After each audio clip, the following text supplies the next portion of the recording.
Gawin tayo. Ito Sony. Nasa 55 inches yata ito. So problema nito, mayroon siyang backlight to. May backlight ito pero walang display. Walang picture. 55 inches. Sony ang tatak. Buksan natin. Ito yung model niya. Yan ang Sony 55 X7007E. Bali, ito yung kanyang power supply. Yan, laki din ang power supply nito. Tapos, ito yung kanyang tikon.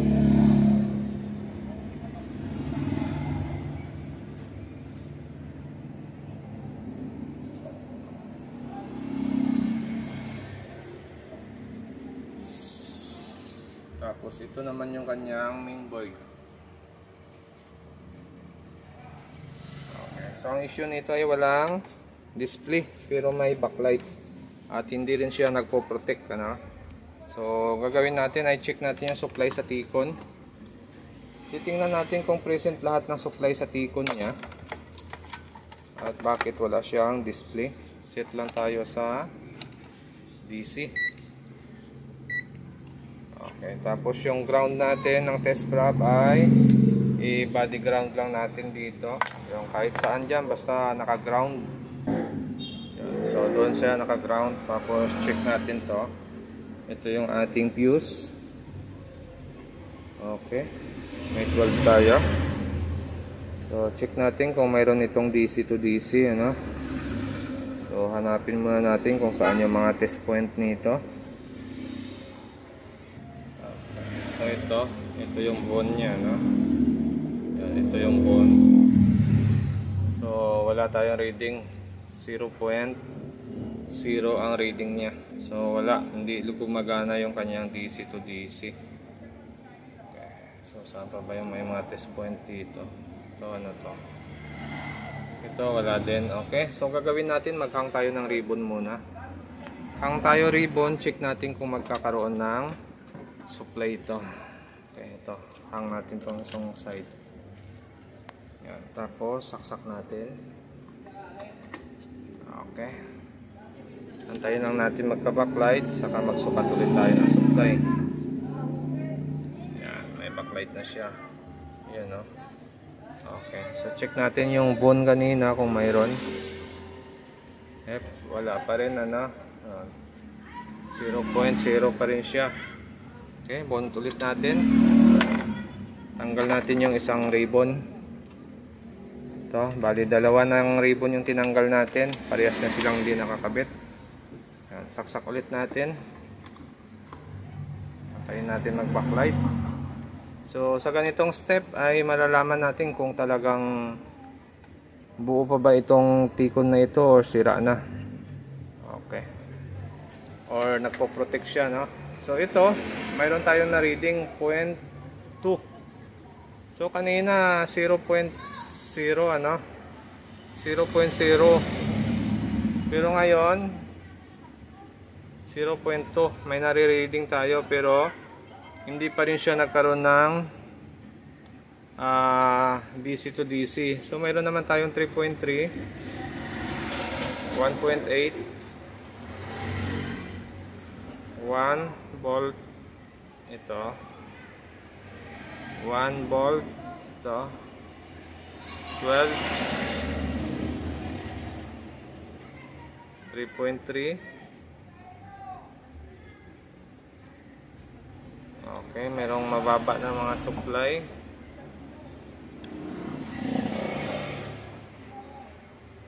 Okay. Okay.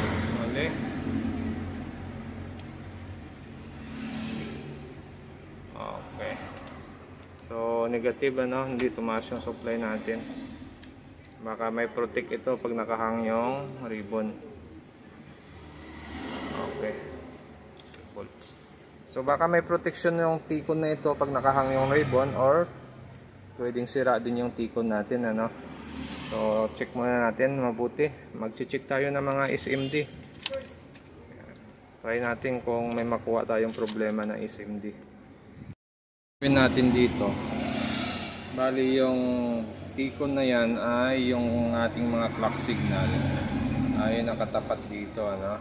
Yan, nakatapat yan sa gitna banda.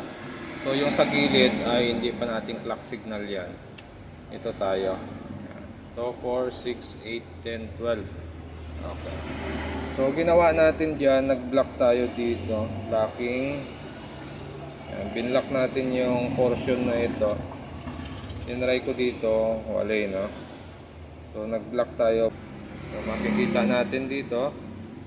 Mula dito, pakante. 1, 2, 3, 4, 5, 6, 7, 8, 9. Pagdating ng 10, 11, 12, 13, 14, 15, 16, 17, 18, 19, 20, 21, 22, 23, 24, ano? 23. Ito, nakalapat pa ito. So, mula dito, binlock natin yan hanggang dito. So, ang laki-laki din ng na-block natin. Mula dito, bilang kayo ng 9. Yung pang 10, block nyo na.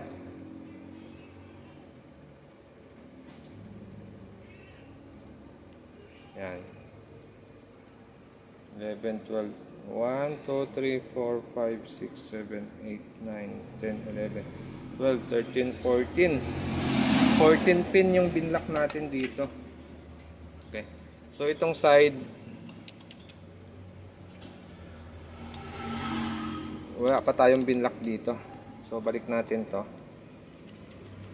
Testing natin. Titingnan natin kung buo ba talaga yung tikon natin. Kasi napapansin nyo ba yung tikon natin pag nakahang yung isang side, ayaw din niya gumana. Pag nakahang yung isa, ayaw din niya. Pag nakahang yung dalawa, mas lalong ayaw niya. Okay. So, hindi pa tayo sure kung sira talaga yung tikon natin or buo pa, no? So, ibig sabihin yan, kung naghang ka ng ribbon tapos hindi siya gumana, pwedeng yung design ng tikon na yan ay may protect. Nagpo-protect siya pag nakahang yung load side. So, gagawin nyo pag ganon, may protection or wala namang protection. Pero kagaya nito, parang may protect ito eh. Okay, saksak ko lang siya. So, akala mo talaga sira yung tikon, ano? Kasi ayaw mag-function. Okay. So, ito yung BGH natin. Yep. Lumiwanag yung ilalim. Yun, no? Meron tayong BGH, ano? Okay. So, mayroon tayong BGH dito na nasukat. Ibig sabihin, gumana yung DC to DC ng ating tikon. So, ibig sabihin, may protect yung ating tikon pag nakahang ang ribbon. Isa o dalawang ribbon nakahang, automatic magpo-protect yung unit. So, medyo mahirap yung ganitong trouble. Kasi kung hindi mo kabisado yung trouble na ganito, mapapaisip ka na yung tikon mo sira, ano? Kasi ayaw niya mag-operate, ayaw niya mag-function. So, tingnan natin kung may display ito. So, negative na rin pala yung glass nito. Yun, mayroon na rin siyang guhit na isang lines.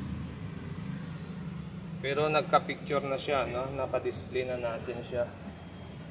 Yan, napa-display na natin. Mapapansin nyo rito, mayroon siyang hairlines, ano?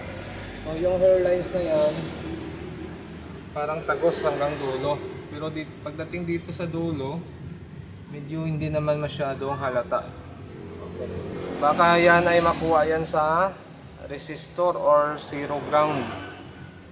Tap sa ground yung clock signal. Pero dapat pang nag-tap kayo sa ground, sigurado kayo na yun na yung clock signal niya. Kasi baka mali yung may tap niya sa ground, hindi pala yung clock signal niya. Okay, so gumana yung unit natin. Nakuha siya sa tape method. Okay, so ginawa natin, binuksan natin yung panel kasi kailangan natin pagsamahin lahat ng clock signal sa dulo at i-short sa ground. Kasi nga meron siyang lines, ano. So makikita natin dito yung circuito or yung mga test point niya. Yan, may mga test point dito. So test point niya, mayroon dito isa, no? Pero blanco. May katabi siyang blanco. So yung data nito, parang wala din siya dito. Ayun, ito. Yan, mayroon siya data dito. Yan, no? PC is 1. Tapos ito yung clock natin. 1, 2, 3, 4.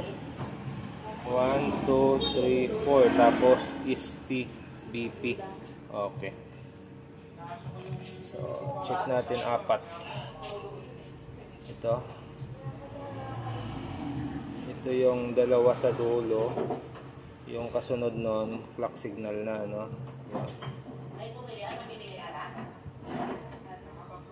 Tapos clock signal na. 1, 2, 3, 4. Ito clock signal natin.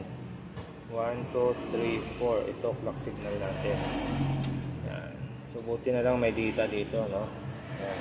Ito isa bakante, ito isa bakante. Tapos sunod nun apat. Tapos apat din. Tapos mayroong apat din dito. Ito isa. Tingnan natin. Yun. So may isa rito. Tapos may apat dito. Sa dalawa, tatlo, apat. Okay, pasok ano. Pasok yung test point. So ngayon pagsamahin natin ito. Itong apat na ito. Saka itong apat sa baba. Tapos i-short natin sa ground. Okay. Okay, so ito na. Napagsama na natin lahat ng clock signal. Yan. Bali, 8 yan. Tapos, tinap natin sa ground. Titingnan natin kung mawawala yung lines doon sa baba. Ano? Try lang natin. Pero dito, naka-tape method pa rin. Okay? So, pag ganito, naglagay kayo ng jumper doon sa dulo, magsulat tayo dito ng CKB short to ground para hindi nila tatanggalin yung plastic dito, yung tape method natin dito, kasi baka maipagawa nila sa iba tapos tinanggal nila yung tape natin rito tapos hindi nila ni-remove yung jumper natin dito, pwedeng masira yung tikon niya, ha? Kaya dapat may paalala para hindi masapul yung unit, no? Yung tikon, sayang pag nagkamali yung susunod na gagawa dito. Okay? Okay, so ito na, bali magpa-final test tayo dito sa Sony na ito. So ginawa natin dito ay tape method, saka pinagsama natin yung clock signal, sinured sa ground. Okay, testing natin. Saksak lang. Yan, nag-relay na siya. So yung power supply pala nito ay may relay, ano? Yun, no? Bumukas na siya. Pero may isang line siya dito. Sayang, ano? Pero pwede pa, one line lang naman siya. Tapos yung side na ito yung buo. Tapos yung side na ito yung may tama.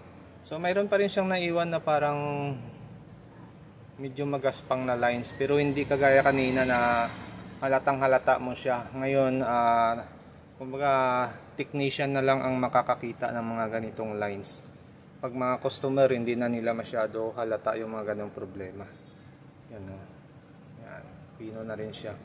So kaysa wala tayong hindi natin siya tinap sa ground, medyo malaki yung gaspang nito. Pero nung nilagayan natin siya ng ground, medyo pumino yung lines nito. So pagdating dito sa kabila, mapapansin mo wala na siyang lines dito. Wala na yan, pino na yan dito. Okay, so okay na yung unit natin. Yan, na-repair pa naman siya. So akala talaga natin kanina ay sira na yung kanyang tikon kasi ayaw na lumabas yung DC to DC niya. Pag nakahang yung isang side nakakabit, protect, ano. Pero nung ginawa natin, nag step by step tayo at tape method, clock signal, block natin, malaki pa nga yung binlock natin, ay lumabas yung kanyang DC to DC. So hanggang dito na lang yung video natin, at kung bago lang kayo sa aking channel, huwag kalimutan mag-subscribe. Sa susunod ulit natin na video,